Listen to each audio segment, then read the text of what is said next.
Після своїх візитів до України, Московії та Китаю прем'єр-міністр Угорщини Віктор Орбан надав лідерам ЄС звіт щодо своєї миротворчої місії разом зі своїми рекомендаціями. Про це в інтерв'ю виданню Magyar Nemzet заявив політичний директор прем'єр-міністра Угорщини Балázs Орбан. Дослівно, у кожного лідера ЄС на столі лежить план Орбана.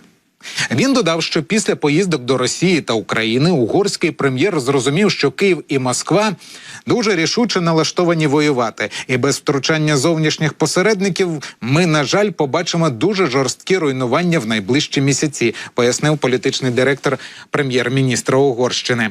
Він зауважив, що у зв'язку з цим Угорщина почала переговори з потенційними посередниками – Китаєм, Туреччиною та Дональдом Трампом. Але, схоже, цю діяльність у Євросоюзі не оцінили. Зараз угорський прем'єр Орбан на межі бойкоту глав МЗС Європейського Союзу. Якщо Жозеп Борель збере Раду міністрів одночасно з самітом, то до Угорщини міністри вже не зможуть поїхати.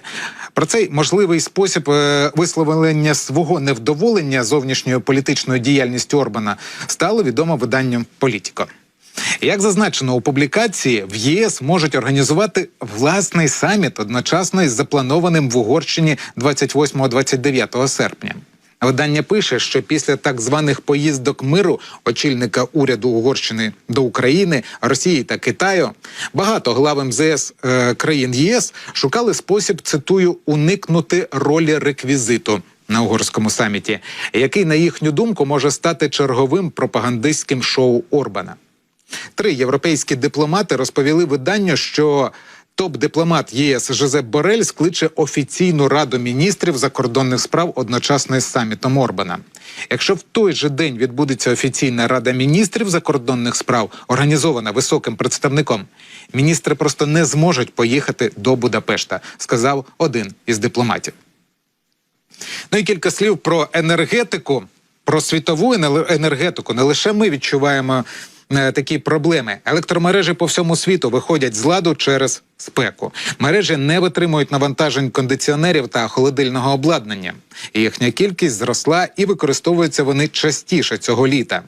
Минулого тижня мільйони будинків у Х'юстоні в США були знеструмлені внаслідок масового використання кондиціонерів, оскільки після шторму Берил настала нестерпна жара, пише Bloomberg. Відключення електроенергії сталися не лише у бідних країнах та країнах, що розвиваються, а й у досить заможних, і включно з Мексикою, Кувейтом та Албанією, зазначає видання. Оскільки енергетична інфраструктура багатьох з них застаріла і не може впоратися з новими викликами, потрібні значні інвестиції в модернізацію та адаптацію електромереж до сучасних умов. Професор енергетики Техаського університету в Остіні Майкл Вебер каже, що далі інцидентів лише побільшає. Вся енергосистема була побудована і спроєктована в одну кліматичну епоху, а тепер її просять працювати в іншу кліматичну епоху. Це просто означає, що більше речей може піти не так. Ну і зараз до нашої розмови долучаємо політолога Тараса Загороднього. Він з'явиться в ефірі за лічені секунди. Дочекайтеся.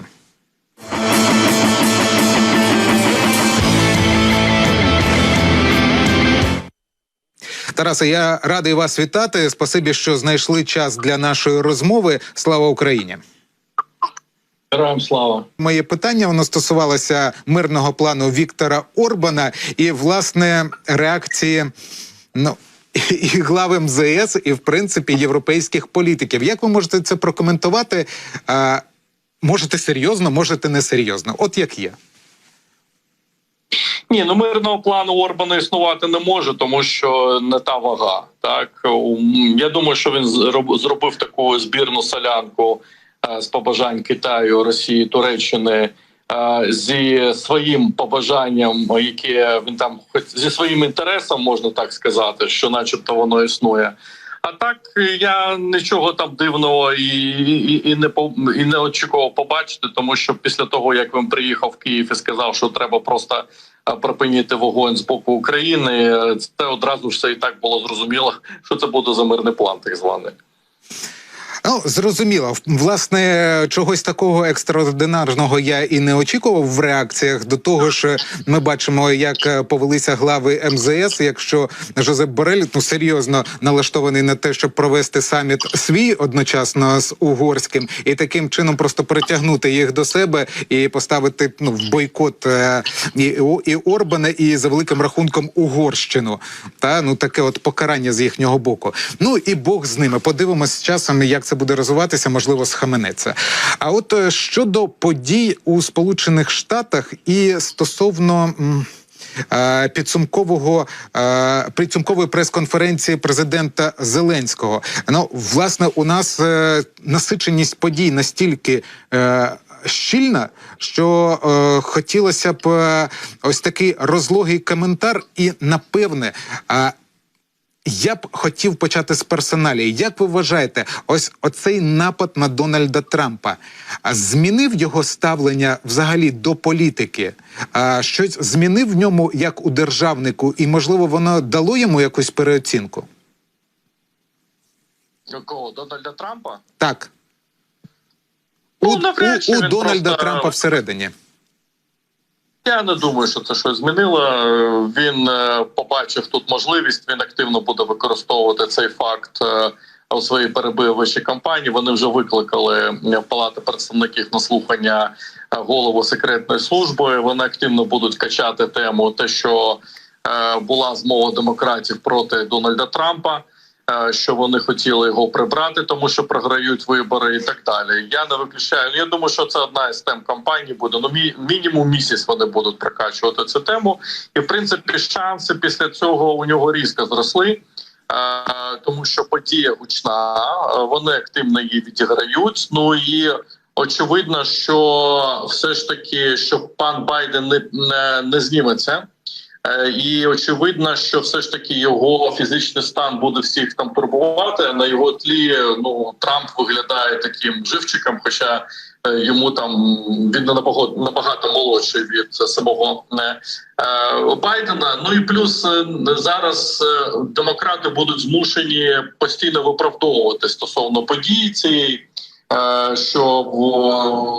Тобто Трамп буде їх обвинувачувати владу, що була змова проти нього, а вони будуть розповідати, що вони тут не до чого і так далі. Тобто він задає тон кампанії зараз.